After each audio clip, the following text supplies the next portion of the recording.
Welcome to another episode of the Two Shots Podcast. I'm your host, Joe Garcia.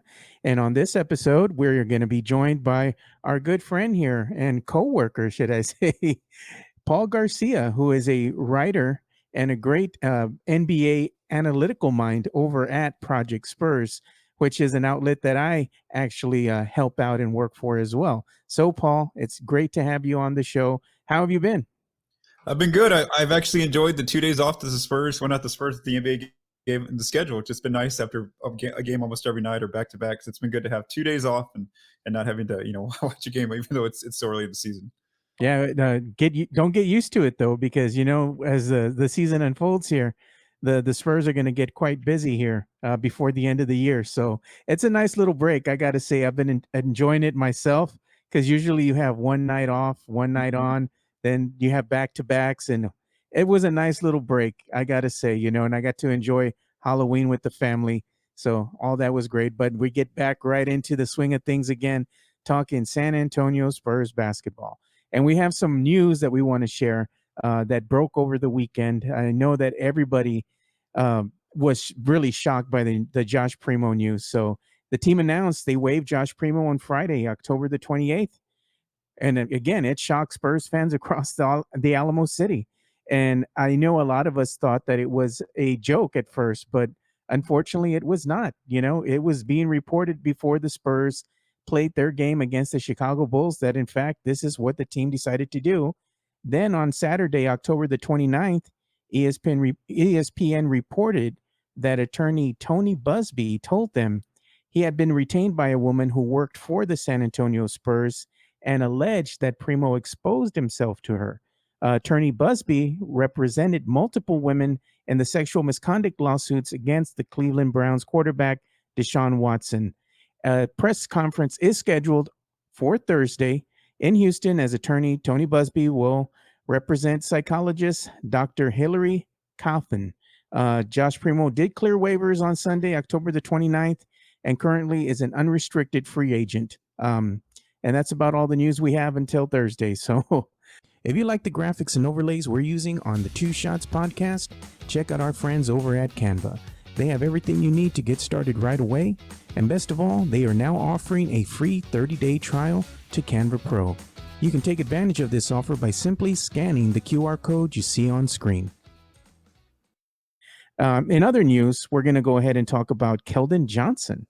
Keldon Johnson was a nominee for the Western Conference Player of the Week. Paul, I got this directly off your Spurs, not your Spurs Twitter, but your Twitter account, because he's a great follow on Twitter. So make sure you go and follow Paul Garcia.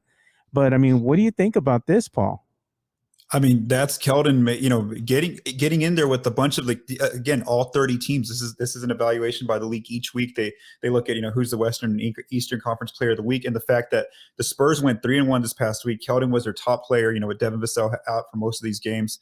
And again, you just look at the numbers that he's putting up right now: 24 points, career high, 5 rebounds, 4 assists. I mean, he's doing it, and the team is finding success. It's very early, but yeah, that was good to see, because I hadn't seen a player for the Spurs in those Player of the Week nominations since DeJounte Murray. That was the last player who did it, before him, DeMar DeRozan in the last few years. So yeah, that's big. The fact that Keldon's now that new player that the league is taking notice when they're putting you in that player nominee of the week kind of category.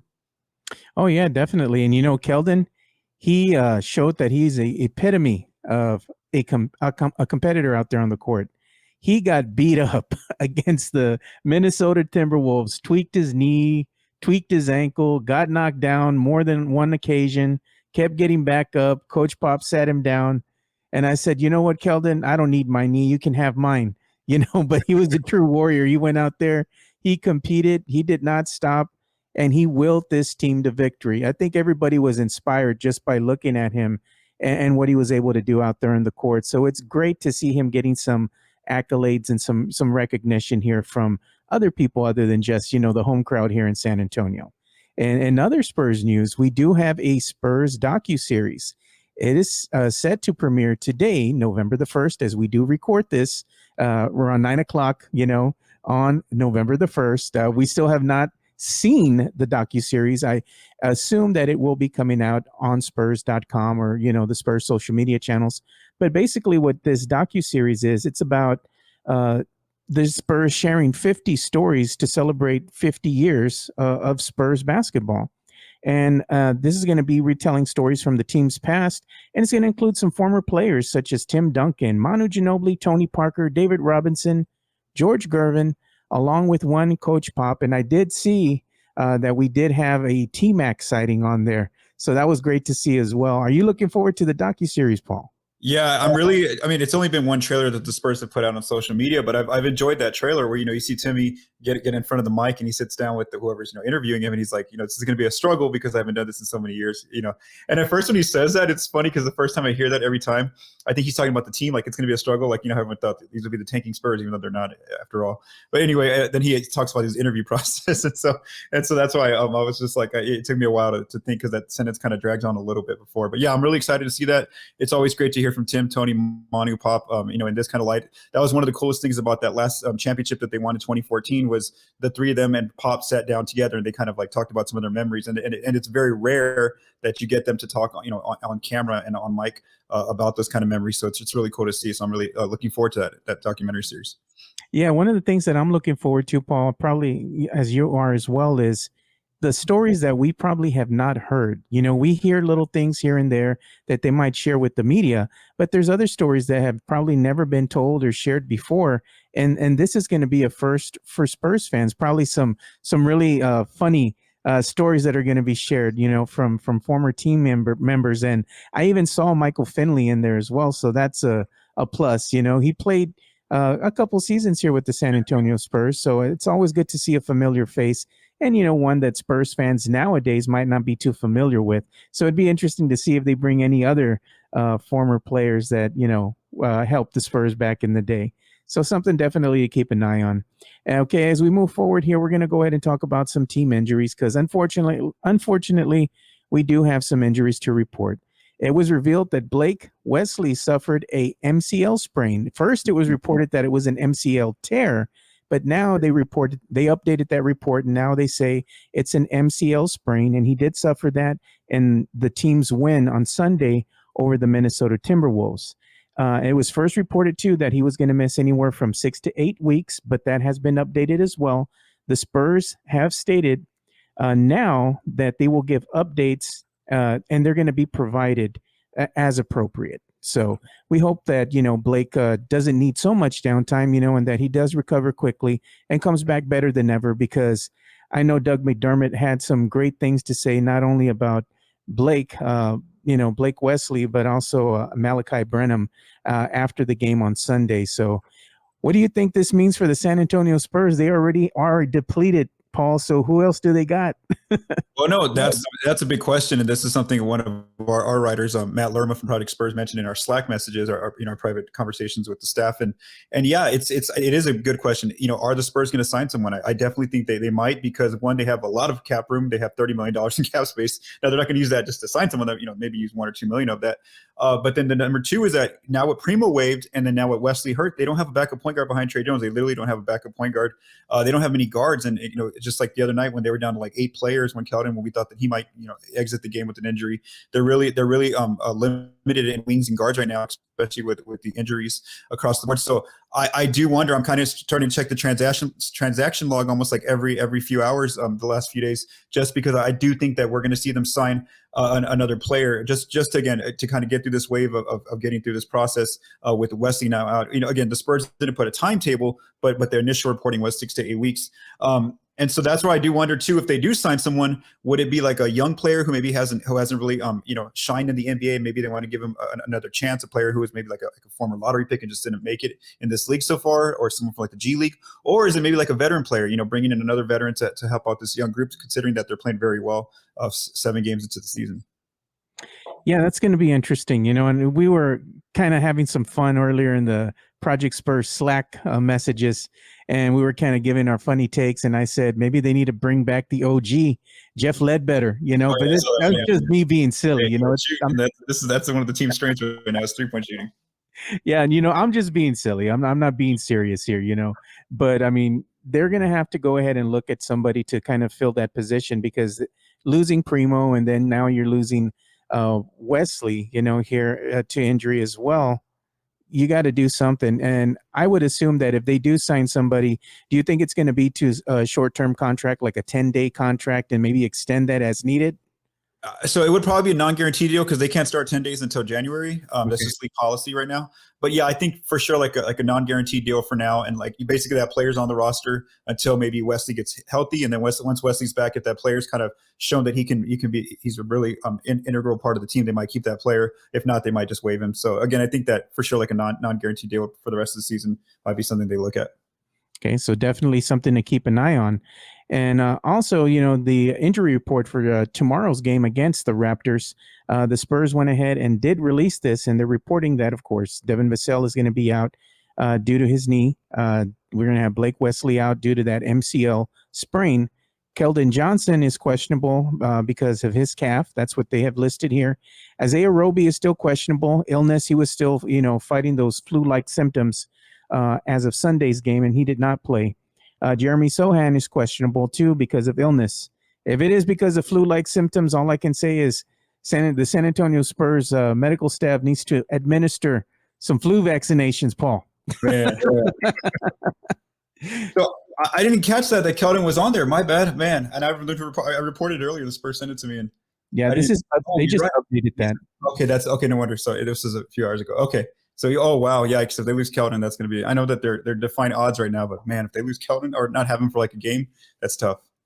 Maybe Coach Pop can go ahead and convince Manu to don the jersey one more time. Yeah, no, that's big. That's very interesting. I didn't know Keldon was on there. So the question is too, Paul. I mean, if they have people, just keep on adding Spurs players to the list of the injury report. I mean, at some point in time, if somebody else drops and, they have another one or two players that are added to the list, I mean, technically they might be forced to forfeit the game if they don't have enough bodies to start the game with. I mean, technically you have to start the game with how many people on the roster? Was it 9? You usually have to have I think 9 is like the max. I don't recall, but I think they'll have enough. I think they'll be okay. Even if they lose these 5 players, I mean, the team would struggle, but I think they'd be okay. I think that's also why, because it was notable to me that when they did the initial injury report, they didn't put Dominic Barlow or Bassi on there. And so I do wonder if at worst, they're going to have to give those guys minutes tomorrow night if all these 5 players end up being out. Yeah, they're going to have no choice at this point, So I think they'll be okay as far as having bodies available for the game. But yeah, Spurs, it's going to be a tough situation if all those guys are out. Yeah, so we're going to go ahead and move on to our next topic here, and that's going to be talking about the numbers. Let's talk about the numbers with our good friend here, Paul Garcia. We're specifically going to talk about numbers where the team has excelled this season. And Paul, again, he's a great follow on Twitter. Make sure you go and follow him. He breaks down all the analytics for you, and he even has really nice little charts that he works on here. What do you call them? Your Excel sheets, right? Your spreadsheet. Yeah. No, actually, my Google sheets these days, they used to be years ago, and then now I went to Google, and I've just kind of using that lately. Yeah. But yeah, he does the job, so I'm happy with it. Yeah, so make sure you go and follow Paul because he does break things down for you in a really easy to follow way. So, Paul, let's go ahead and talk about this first stat that jumps out at us. Through 7 games, the Spurs are top 10 in 3-point makes, attempts, and accuracy. And that is something that has been surprising. And it's still early in the season. Mind you, it's only 7 games. It's a small sample size. But it goes to show you that this young team is starting to trend in the right direction. They're starting to correct some of the, let's say, the holes that they had in their offense last season. Through 7 games, they're looking pretty good. And I think that you could attribute, some of the 3-point uptick in percentages, attempts, and accuracies to the ball movement as well. Because when I went ahead and saw some of the stats, earlier, they were still one of the top teams as far as assists goes. So that goes to show you that this young team is sharing the ball quite well. And I even said very reminiscent of the beautiful game that was the San Antonio Spurs in 2014, but again, small sample size. So can you elaborate a little bit more on this? Okay, so this is where I really want to talk about something that for years, when the 3-point evolution started to take off, the Spurs were always the one team who didn't want to do that. They had DeMar DeRozan, they had DeJounte Murray as their go-to players. Those guys always take mid-rangers first. That's always been their thing. And so the Spurs, last 4 years, they were always getting outscored at the 3-point line. For the last 4 or 5 years, ever since, they went to the LaMarcus Aldridge, DeRozan teams. Anyway, now to see this team right now up by, they've made, I forgot the numbers, but they've made over 25 threes more than their opponents so far through 7 games. The fact that this is a battle they are winning almost every night. Again, they're 5-2 right now. They're 5-0 when they win the 3-point line, and that's something they just didn't used to do at all in the past 4 or 5 years, because their leading go-to scorers were mid-range takers. It was DeJounte and DeMar. And so again, when you have Keldon, who loves to take 3-pointers, takes almost 9 a game. You have Devin Vassell, and then you have all these shooters with their ball movement, like you mentioned, Joe. Number 1 in assists per game as a team, number 1 in assist percentage. That is just like you're playing modern basketball. And then the fact that right now, again, it's a small sample size, but the fact that they're going in at a top 10 rate is just really why they're going to be successful. Again, if they have to hold that, if they end up sticking with good shooting all year like this, they're going to be a good team. Like they're not going to be this tanking Victor Wembanyama getting the top lottery pick on the team. No, they're going to surpass expectations. They may either get play in or even get a little bit hot, better than toward in the playoff groupings there. But again, it's only 7 games, so that's the thing, is it has to hold. But again, the fact that this team that's one of their foundations, is now like the 3-point shot is there for them, and they have good shooters. It's not like we're going to see Doug McDermott fall off. We're not going to see Josh Richardson. Keldon's an established shooter. Devin has shown that he can be an established shooter. They have a lot of players who we don't expect them to have a huge drop off. I know that the numbers are really high right now, but again, I think that could be a formula for them. And if it is, then I'd have to say sorry to those that want to get Victor Wembanyama, because the Spurs are not going to finish with like a horrible record like we were kind of projecting initially. Yeah, I'm going to be interested to see some of the stats, and we'll probably have to look at these, once this episode's over. But I want to see what's going on with transition baskets, specifically what's going on with their transition threes.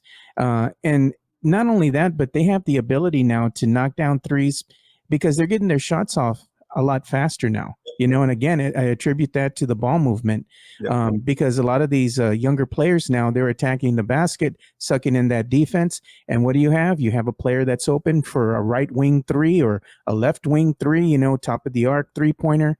And those are things that you didn't see so much last season. So you're seeing great ball movement, great speed, and the ability for them to really take advantage of their attributes, because they're a really young team, which is speed and athleticism. So it's something just to keep an eye on as the season, starts to unfold a little bit more here. Another thing, though, through 7 games, you had also stated that the Spurs have made 25 more threes than their opponents. I can't believe that they're actually taking more 3-pointers than their opponents. That's wild to me, because that didn't happen last season. What do you attribute that to? Is just them being more confident? Well, like I said, when your 2 go-to players are 3-point shooters, Devin and Keldon, that's a remarkable difference. They're not, that's part of their shot arsenal. And when your 2 go-to guys are doing that, that's part of their shot. It definitely makes an effect on the entire team. Like everyone's going to be confident taking them. Trey Jones is taking threes now. Zach Collins, is taking more often threes. And so again, I think that's a huge part of it. Again, their leading go-to players in the past few seasons were LaMarcus, DeMar DeRozan, DeJounte Murray, players who do not, I know they'll take threes, but again, that's not the shot they want to go to. Whereas Keldon, he's like, all right, give me threes. You're going to give me some 3-pointers. I'm going to take them. Devin, same thing. These are part of their shot arsenals. And so that's what a lot of the really good teams in the league have, is a lot of their go-to players are 3-point shooters. And so when you have that, it just makes a huge difference on a team. And again, that's why I feel like, I know that the accuracy is really high right now, but and if that falls off, well, then yes, they're going to eventually come back to earth and be a struggling team. But if it doesn't fall off too much, then yeah, this team is going to be successful this season, just because the fact that their offense is completely shifted, and the fact that they're moving the ball, like you mentioned, Joe, they're very tough to guard, and also just a 3-point shooting. One thing that I want to ask, because I don't live in San Antonio anymore, and so whenever I do go back to San Antonio, I do go cover some Spurs games. So whenever I go back and whenever I get to go to a game, I do want to ask a visiting coach, is it harder to prepare for this Spurs team now that they don't have like a set all-star on the team? Because I think that's part of it, is like they don't know who to scheme for. Like usually, you scheme for the best player on the other team, who's the one guy that ISOs. And even though Keldon's their top scorer, again, it's just the fact, like you said, Joe, everyone can kind of move the ball, they can drive, they can cut. And that becomes very difficult as a defense. You basically, all 5 players have to be zoned in and locked in throughout every possession. If not, it's tough, because you'll fall asleep, and the Spurs will, they'll find a backdoor cut, or they'll find a wide open corner 3 against you. So I am interested. Whenever I go back to San Antonio, I do want to ask a visiting coach that question. Yeah, low key though, one of the things that hasn't been talked about a lot, but I think it deserves some attention here, is Keldon Johnson and his ability to pass the ball. Yes. I've seen him being able to pass the ball really nice this season. I think that has taken a leap as part of his game, this season. And he's making better decisions. And one of the things that I've seen him do, which is very smart in his part, is he's able to beat the double team. And sometimes even he's able to beat the different looks that the opposing team's defense is giving him, because he's going into what he wants to do a lot quicker. He's making his decision. The only thing that I have seen that is a weakness here is when teams go ahead and press him before he even crosses the 3-point threshold. They come out and they get to him faster, and they try to get him with that trap. I've seen that sometimes that does work against him, but his ability to go ahead and act quicker than he was last season, and again, to be able to pass that ball and make better decisions, it's just showing that, there's some growth going on as far as his basketball IQ on the court. So I wonder if you've noticed that as well. Yeah, no. And I see that too in the numbers. One of the stats that I follow is called drives that the NBA provides. And he's number one in the team in drives per in overall drives. He's got 77 drives right now, even more than the point guard Trey Jones, who is what that's the player you would expect to have more drives. And so the fact that that's something DeJounte used to do, he was the number one player in terms of driving the ball. And like you said, Joe, he's setting up his teammates. He's learning how to run pick and roll. He's learning how to use dribble handoff. And you're right. Sometimes the defense will pressure him and he gets stalled there in the half court. And that's going to be something he needs to develop. But again, right now, the fact that this team has only had 2 crunch time games this season and they were both wins shows that, yes, they're going to struggle at times in the half court, but overall they're executing down the stretch and they're getting things done to where the fact that they don't have to sweat out wins right now. Again, they've only have had to go into crunch time twice so far this season. Are you looking to upgrade your current live stream? Well, our good friends over at Nerd or Die have you covered. They have everything from alerts to customizable overlays and everything you need to make your live stream look its best. Go ahead and check out our friends over at Nerd or Die by simply scanning the QR code you see on screen. Yeah, so we're going to go ahead and talk about another stat here that kind of stood out at me, again, from your Twitter account. And you had stated something here, the Spurs over the last 4 seasons. And this is the Spurs in the 3-point battle in the last 4 seasons. And you had stated in the 2019 through the 2020 season, they were outscored by 468 points from 3-point range.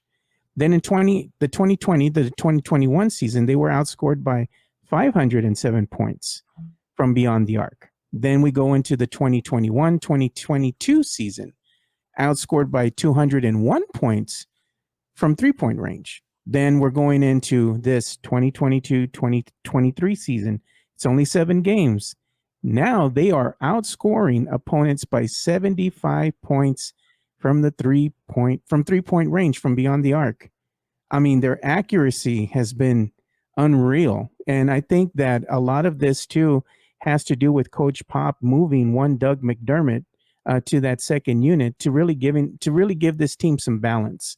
Because if he had went ahead and inserted Doug McDermott, I think, into that starting front, the balance might have not quite have been there. But because now he has more of his veterans playing in that second unit, it really balances out the whole team as far as the starting unit. Again, that dynamic coming off the bench and, some of these veterans being able to play on court with some of the younger players. I think that's just something that Coach Pop, figured out, and it's paying dividends this season. I've been pleasantly surprised by that, Paul. Well, how about you?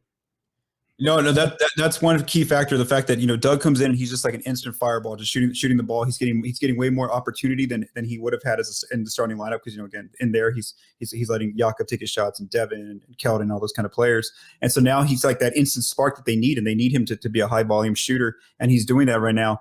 And then it still goes back to, again, your leading shot takers are Keldon and Devin, who take 3-point shots as part of their arsenal. They're very comfortable with that shot, and we see that in the early data. I would also say their defense, it's a very small sample size, but even their 3-point defense has gotten better. The fact that last year opponents, 49% of their attempts were wide open against the Spurs' defense. Right now, they're only 41% of their attempts are wide open. So they're running more teams off the 3-point line. And so if you're limiting the opponent's 3-pointers by your top 10 shooting team yourself, you're going to be winning that margin big time. And that's why. And again, when you're winning the 3-point battle in today's NBA, that's usually a sign of success for a team. And so that's why we do see again that they are undefeated when they do outscore their opponents from the 3-point line so far through 7 games. I think that also it's also attributing to the Spurs' speed and their youth right now. They're able to go ahead and really spread the floor and run the court really well because of that speed and athleticism that the younger core has out there. So I attribute it to that. And it's early in the season, but Yes. man, you got to be, if you're a Spurs fan, I mean, this is exceeding expectations early. I mean, there's still a lot of basketball to play, and I'm not going to go ahead and discount what the Spurs have done early on. But I mean, any Spurs fan right now would have never thought that the team would be at this point in the season at 7 games at 5-2. We all thought the worst, including myself, that this team wasn't going to be very good. But I mean, they are showing that even though they're young and inexperienced, that they're still going to go out there and they're going to compete. And like Coach Pop had stated, they just don't know any better. They're playing loose. They're having fun, nothing but smiles out on the court.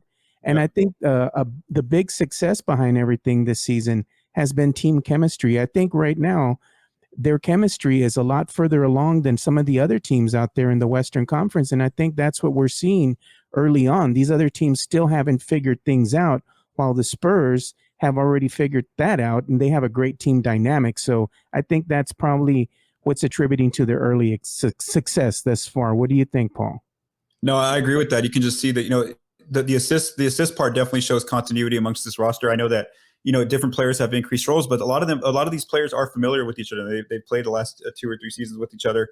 And so again, they have that familiarity. The fact that they're competing every night is another reason. The fact that, if you're not playing hard, Coach Paul's going to pull you out of the game. And so other teams, they're kind of settling into the season. They're trying to get there. And you can tell playing the Spurs is not fun for them. They don't want to have to execute every night and try to give it 110%. That's not, when you see that the Spurs, who are supposed to be the worst, record in the league, coming into town, you don't expect that. And then all of a sudden here they are, they're playing so fast. They're making you tired as an opponent. They're moving the ball, like we mentioned. And then defensively, they're just a lot more active now with these younger, quicker players out on the floor. So I think, they're definitely a surprise team for opponents. And again, it's a small sample size, but right now they have a lot of things in place that do show for maybe long-term success for the season. Yeah, either way, I think this team is just going to compete. They're going to go out there, play hard, and compete. And whether that translates into a win or a loss, as a Spurs fan, you can't ask for anything more from this young team. As long as they're competing and they're in the game, I mean, whatever happens, happens. I don't have any expectations for them going forward. I'm just going to sit back and I'm going to enjoy the season for what it is. I'm not going to be so critical of the team. And I didn't plan on doing that this season because I knew it was going to be a growing season for them. There are a lot of things that this young team still has to learn. But one of the things that we're going to talk about has been a surprise here. Since Devin Vassell has been injured, one Romeo Langford has had an impact on this team early on this season through 7 games. Coach Pop was forced to go ahead and play Romeo Langford again. He had to go ahead and I believe he had to start this last game against the Minnesota Timberwolves. And I think that was his second start with the San Antonio Spurs since he's been here with the team in that Derek White trade. And Coach Pop even said, of Langford's defense after the game, he might be our best on-ball defender. He just might be, because he's got quick feet, he's got long arms, and he anticipates really well. And I think we saw all of those things happen when he was out there on the court against the Minnesota Timberwolves. I mean, he's just playing outstanding defense right now in the absence of one Devin Vassell. What are your thoughts on Romeo Langford? I mean, just like what Pop said and what you said there, I mean, just look at what he did to Ant in that first half. And Anthony Edwards didn't score a point. He was really contesting every shot. He blocked a layup by Rudy Gobert. He's active in deflections and steals. Again, I think that he doesn't get as much minutes because there's so many other players in front of him in the rotation, and also the fact that on the offensive end he doesn't really he isn't bringing as much yet to the team, so they really can't they can't sacrifice that just yet. But again, right now they're able to have him whenever they need him in a position, and so he does that. I mean, just one of the things I saw just yesterday when I was plugging my numbers is I have a model where I kind of get like a little defensive rating kind of thing, like I call it a defensive impact. And he, out of all the Spurs' current wings and And and in guards, he's the number one defender on this metric where he stands out in deflections compared to his teammates, steals, contested shots, blocks, not fouling as much. He's really good about keeping his composure and not getting in foul trouble. The only weakness would be rebounding out of all those stats. So again, he, even statistically speaking, he's outshining the other guards and wings on the team. Yeah, and Doug McDermott even said something after that game. He said he's an unbelievable defender.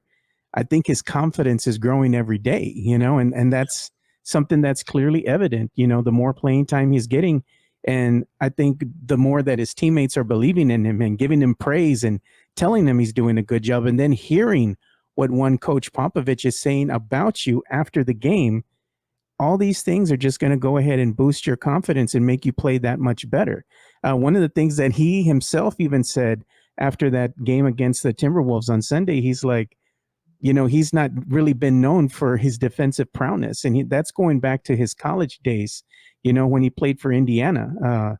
He even said that, he kind of drew the ire of one coach, Archie Miller, for his lack of attention on the defensive end. And his quote Sunday after the game was, "I ain't gonna lie," he said, Langford said, "I really didn't play much defense in college. But again, I mean, when your team needs you and you're a team player, you're going to do what you got to do to help your team win." And it's been asked of him to go ahead and go out there and play defense in the absence of Devin Vassell. And he's done a very admirable job, so you can't say enough good things about Romeo Langford right now. It's, again, surprising. Who would have thought that this is happening? Not me. Well, just remember, you and I had this conversation this summer. We all thought he might get waived because they needed to open up a roster spot, and I think that's where that's a lesson in, don't just make two quick reactions. And again, this is on my part too, because I was saying that too, is that he's basically been injured since he got San Antonio. That was the one thing he definitely dealt with.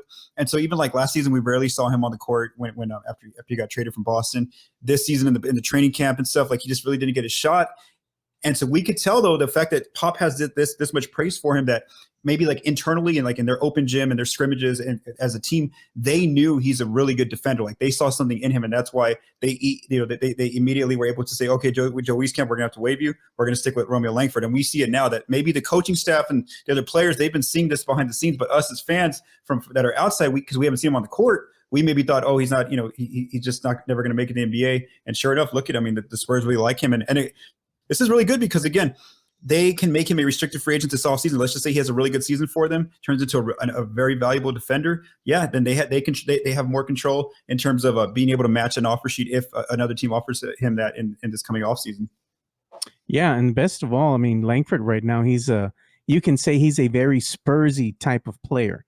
Kind of flying under the radar, just goes out, and just does his job. Doesn't look for any accolades, really doesn't looking for that fanfare or nothing. He's just a hard worker, so the Spurs can get him, at a discount. That's even better for them because we already know that the cap will be increasing, next season as they're getting more money, I guess, from these TV deals and whatnot. So that means that, again, teams are going to be overpaying for mediocrity. Some of these mediocre players are going to get their payday, So as we start bringing this Langford discussion to a close here, we're going to go ahead and share our last segment, news from our last segment here, and that's going to be NBA news. Per Adrian Wojnarowski of ESPN earlier today, the Nets did announce that they but they did fire their coach, head coach Steve Nash, and have now given the acronym of interim head coach over to Jack Vaughn.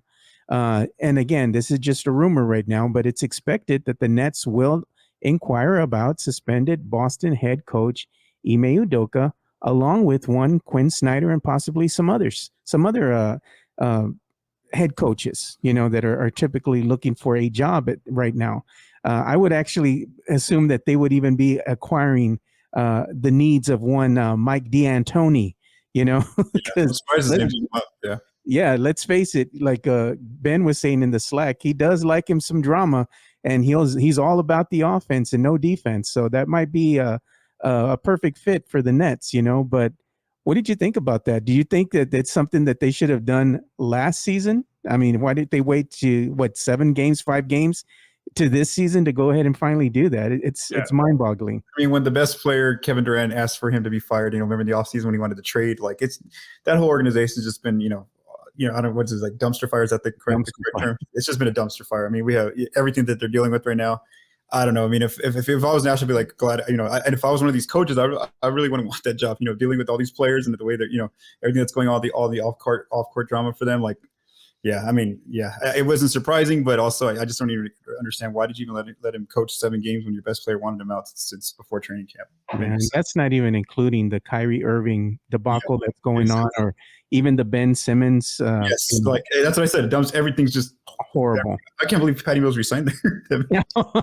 I think if in hindsight, if he could see the future, he'd probably be like, you know what, I should have stayed in San Antonio. It's not like last year was better. When James Harden asked for a trade last year in the middle of the season. Yeah, it's just I don't know. Man. Yeah, James Harden was done. He saw enough, Paul. I think we all have. I think the Nets season is going to be a long one. Let's leave it at that. And as we bring this episode of the Two Shots to a close, one bit of NBA news also. It's been reported that the Detroit Pistons, Orlando Magic, and San Antonio Spurs are threats to pry one Grant Williams away from the Boston Celtics, per NBA insider Sean Devaney.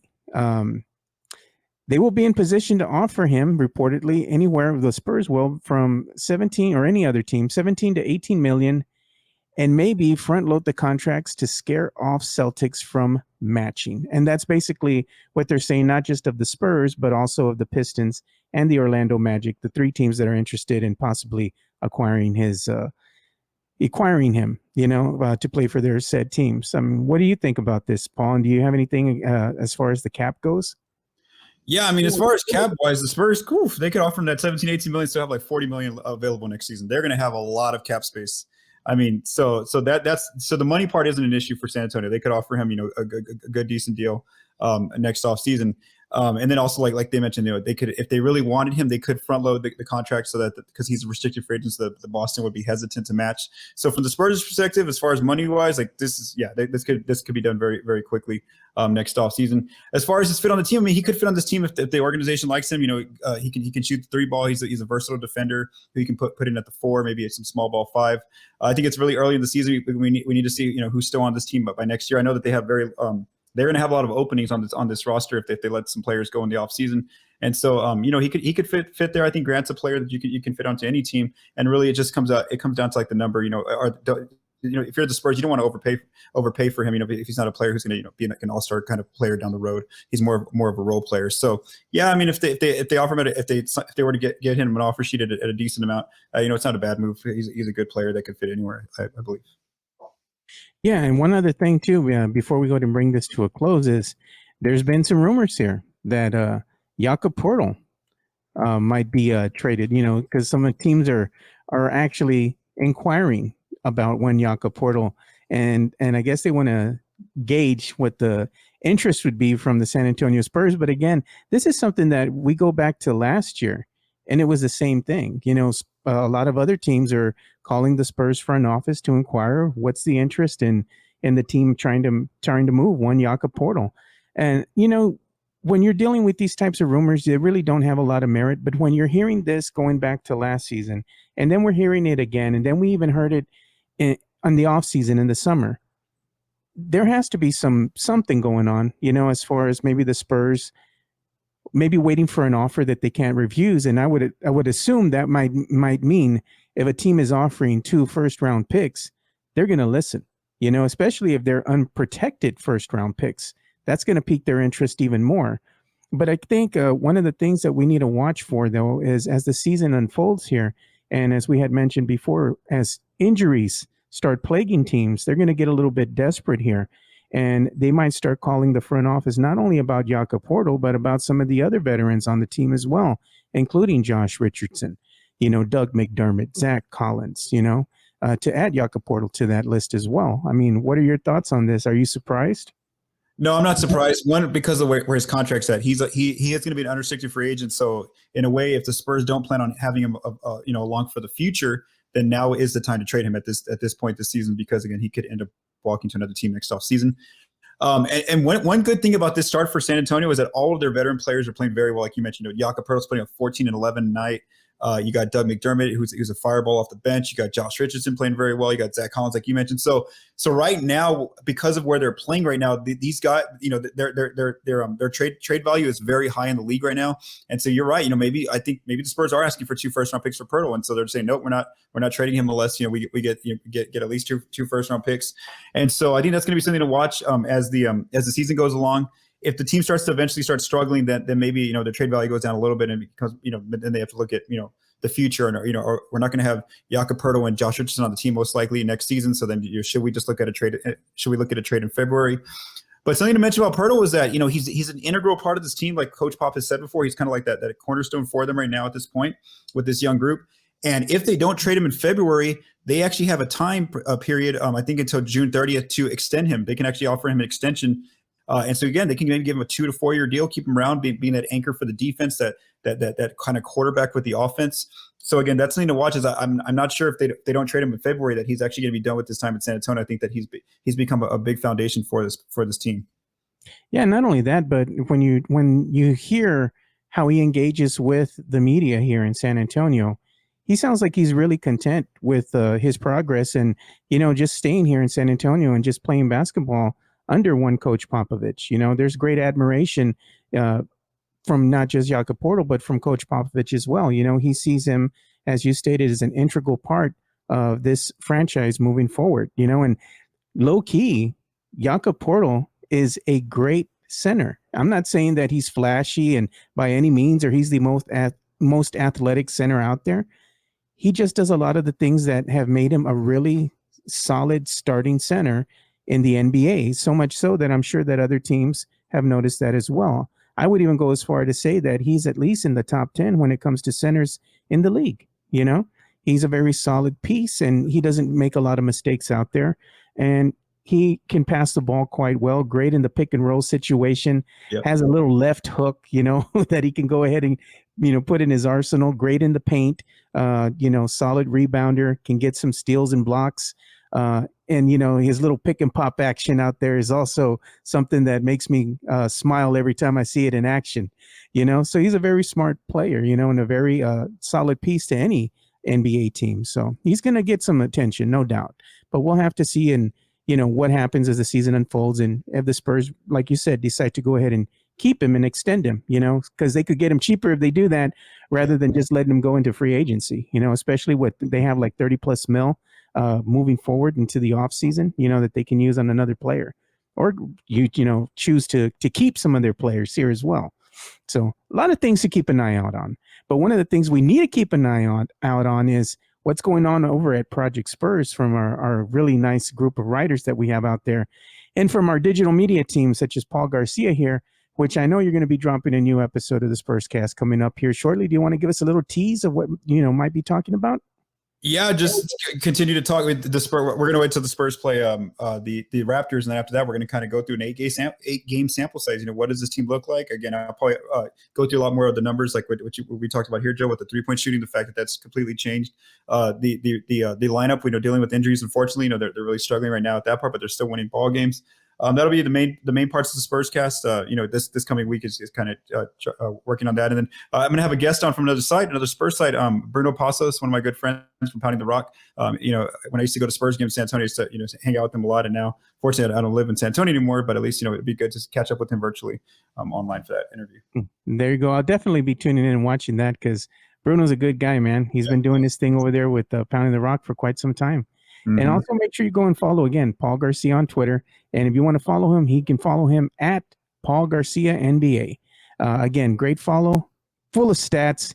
If you really want to ask him something it's in regards to the salary cap, what's going on there with the numbers, Paul's your guy.